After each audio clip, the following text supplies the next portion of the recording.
Today I wanted to share with you guys a list of things that I have been absolutely adoring this summer. I wanted to make this a list of things that is not just stuff to buy, that is not just like a consumerism fueled video, right? Like I want to share with you the things that have been inspiring my art, the things that have been inspiring my creative process and my fashion and the makeup that I'm doing. Like I changed up my entire makeup look. And I've just been feeling really confident about that. Whether it's products, books, film, music, I just wanted to share across the board with you all the things that have been inspiring me this summer. And hopefully you can take a little something away from this. Not necessarily to go out and buy things, but to just be more inspired by the things that are already around you. So yeah, let's talk about my favorites this summer. And these are also things you can enjoy all year, which is really cool. I feel like this summer has been really interesting for me because I've actually traveled. I've gotten out of my house. I've worked the most I've ever worked in my life, but I've also tried to enjoy my time off the most I ever have in my life. And I'm really serious about my time off lately and how I'm spending it. I wanted to fill my time off with things that really fuel me and reset me. And so there's a couple of films that I have been absolutely floored by and obsessed with over the last few months. 3 come to mind right off the bat. The first is called Nowhere. It's a 1997 film. It's amazing. I think I talked about it in a video a few videos ago. I had briefly mentioned it. My partner suggested it. And he said that I would really, really like it. And he started watching it on his own. And then like 10 minutes in, he's like, no, I have to wait to watch this with Mad because she's going to be obsessed with this. And I can tell you, he was not wrong. It's an unbelievable movie. And I have not been able to get it out of my head since I watched it. Like, it is so surreal. Big trigger warning for watching it because there is a lot of graphic, not graphic in the sense of like the Terrifier graphic, but just like there are some triggering things because I think a lot of the themes in the movie are surrounding mental health and being young and feeling reckless and not having a sense of meaning and purpose and the question of life and God and the feeling that time is running out and you're not enjoying your life to the fullest. And that's just a really big theme for me in my life. So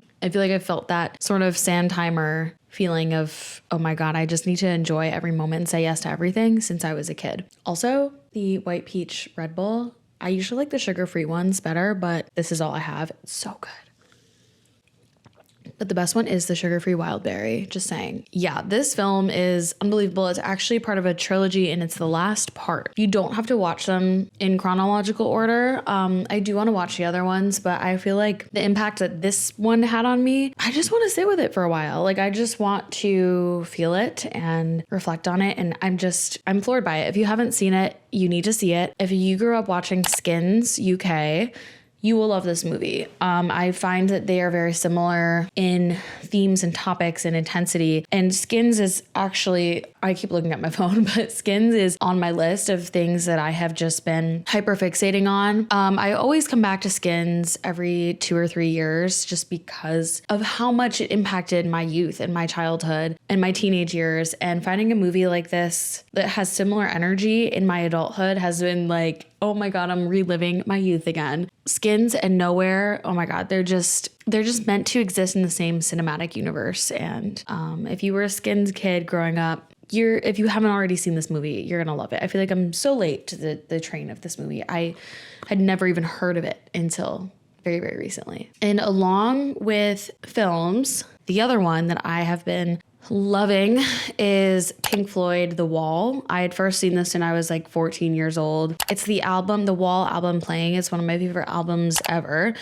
And there's a movie that goes along with it. And every summer, my brother, my mom, and I go see the cover band Brit Floyd, and they cover Pink Floyd music. And this year, The Wall was a really big part of that. And it just reminded me how much I relate to and love this film and how much I have been able to see myself in so many of the songs and like parts of the movie growing up and throughout my whole life. I don't think enough people know about this movie. It's so immersive, so unbelievable, so relatable, and really, really, really sad. But I think if you are existential and you feel everything deeply and you feel plagued by the way that the world is and the political state of things, and you feel this helplessness and it makes you feel even worse about yourself and your own life and all of those things compiled, the album is not only for you, but the movie is incredible. And then the other movie I actually just watched the other day, it's After Hours, and I can't believe I have not seen it up until this point. Again, Ben has like the best movie recommendations ever, and he suggested that we watch it. I feel like I didn't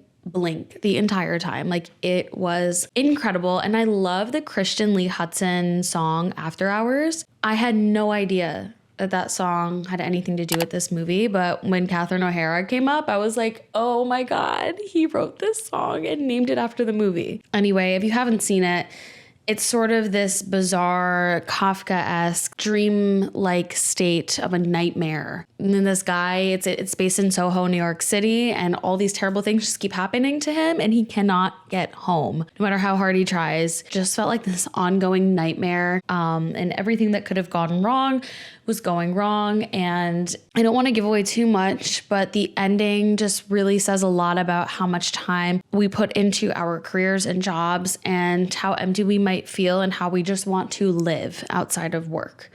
And that's something I have specifically been facing a lot recently, with how intense my job is. It really shows how different we can be outside of our jobs and what people see us as every day, this character that we play at our desk for our coworkers and the people that we work with, and these lives that we live so separately outside of that. And that distinction, having to turn that on and off, I really saw myself in that part of the movie. So super cool film. You have to watch it. Now that I've talked about those 3 movies for 10 minutes, let's move on. Snacks that I'm obsessed with. First of all, cherries. Like, it's cherry season. I love going to the farmer's market on Sundays, getting a big bag of cherries and just snacking on them throughout the week. I love cherries. I have a tattoo of cherries, actually.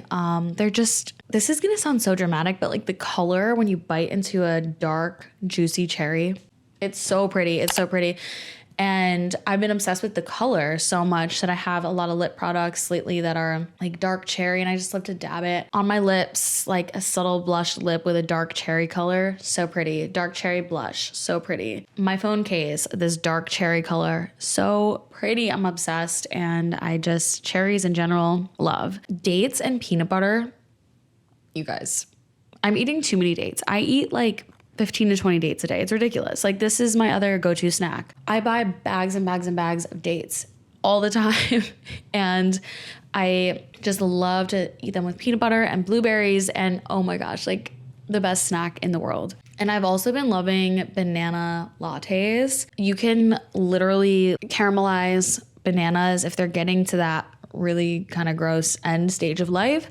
Caramelize them on the stove with some butter, some cinnamon, some brown sugar, and then you can puree them and strain them into your coffee, and it is like the most delectable thing in the entire world. You can make your own caramelized banana milk. Like, oh my goodness. I'm obsessed with banana lattes. Yeah, those are like my little treat favorites. And of course, my Red Bull. I'm obsessed. Okay, I want to talk about just a couple products in terms of new things I've been loving. I've been doing like black eyeliner kind of in my waterline and just sort of smudging it a little bit. And I really love this edgy look. I guess all week I'm looking very clean cut. I'm in my suit at the funeral home, and I just want to look a little bit edgier on the weekends and like when I'm not at work. So I feel like this is a good subtle way to just feel like myself again when I'm so used to looking so professional and clean cut all week. So I've been changing up my blush. I usually would put it kind of like up here and onto my temple, but now I've been putting it like on my nose and then right here. So I just kind of take it and do it like this. And I have been adding some fake freckles, if you can see. And I just, again, feel like this gives my face a completely different look. And I've been obsessed with cream blushes because it's very glowy and dewy for the summer, but also it's very easy to apply a cream blush like that. The one that I've been obsessed with is by AF94. It's the Playdate Multi-Use Cheek and Lip Color, and it's in the shade Soft Smile. You guys, it's the perfect shade. You can use it on your lips as well. I wanted to show you some other ones.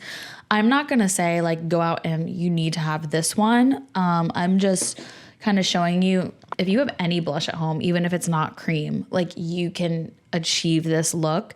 These are the Say Dew blushes. The one on top is chili and the one on the bottom is rosy. They're so pretty. These ones are a little trickier to use because they are pumps. So you have to be a little bit more careful, but I just put it on the back of my hand, dab it on where I want it, and then blend it out with either a brush or like a sponge. If you're new to cream blush and you're a little intimidated by the pigmentation of like the Say ones, I love the NARS Afterglow liquid blushes because they're very sheer and you can build them up. Where the Say ones are like a lot. This is Brazen and it's one of my favorite colors. And it's kind of like a coral shade, but I like that the applicator is sort of like a lip gloss. This is the Ilia multi-stick in the color At Last. It's very pretty. The only difference with this one and the AF94 one is that this Ilia one is a lot drier, so it doesn't glide on as easy, but I love the color. A go-to favorite for me is the MAC Glow Play blush in Blush Please. It has a very nice satin finish. It's a cream to powder and it's just so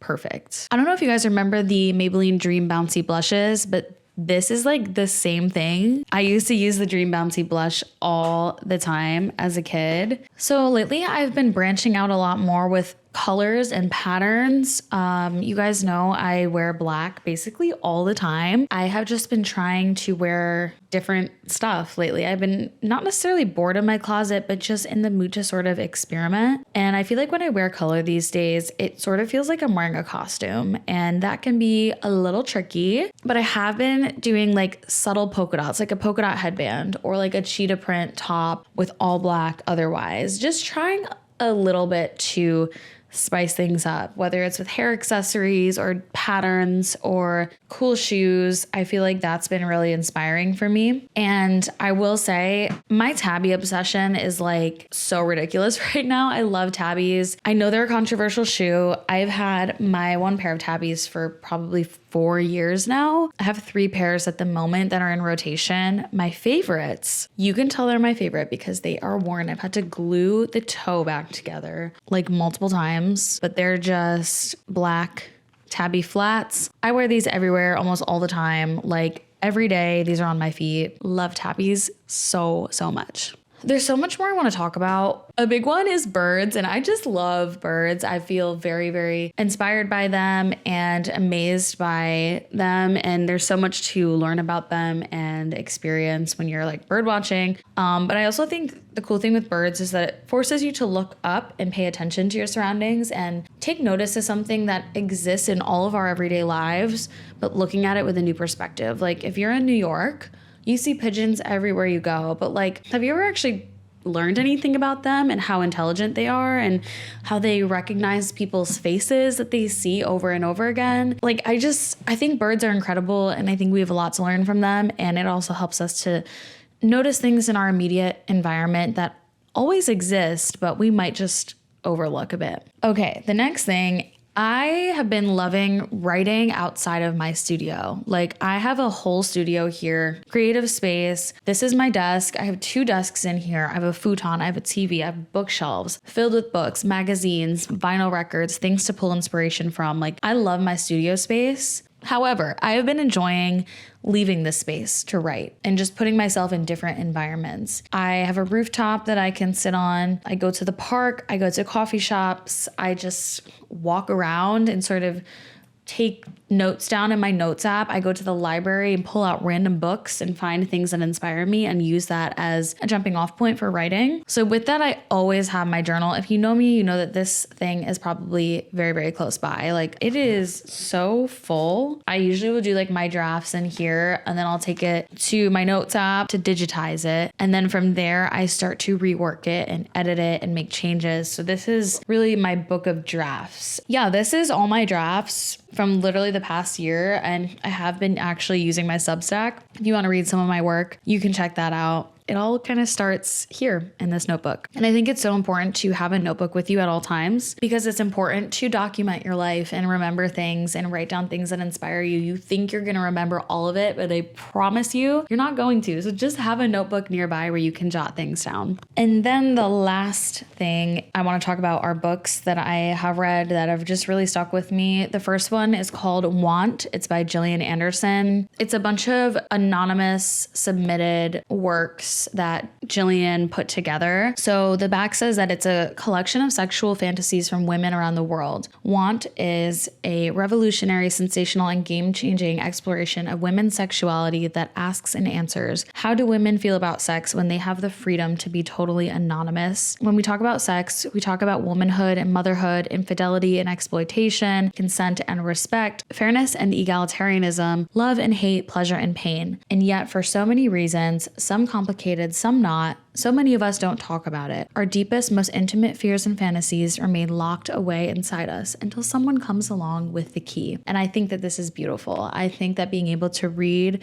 about women's relationships to their bodies, to their partners, to sex, to the complicated world of intimate relationships is essential as a woman in a very patriarchal, misogynistic world. I'm very much enjoying this. I don't have to say too much about this next book because I've talked about it extensively on Instagram and YouTube. I mean, I made a YouTube video called A Richard Siken Summer. Richard Siken is my favorite poet.